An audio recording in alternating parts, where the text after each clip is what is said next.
This is Brandon with Mountains of Sound Home Inspection, and this is a 1-minute home inspection.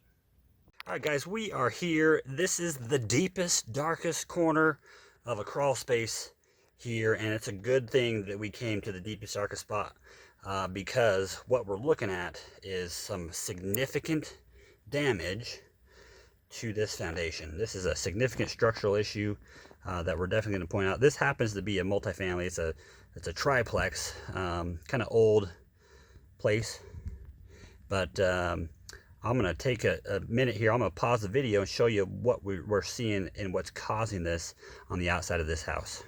All right, so this is on the outside of this home. Looking at the foundation, you can hardly see that there's no evidence of any kind of damage to this foundation.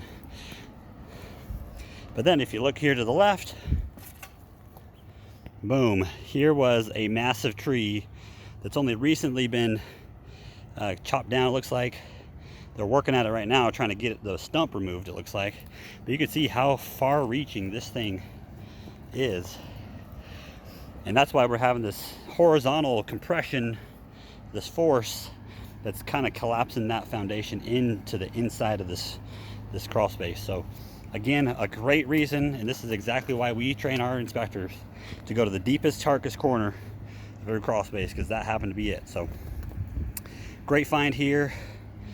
My thinking is that the original buyer of this maybe did not have a inspection on it, and now they're selling it again. So good stuff. This is Brandon, the home inspector. We'll see you on the next one.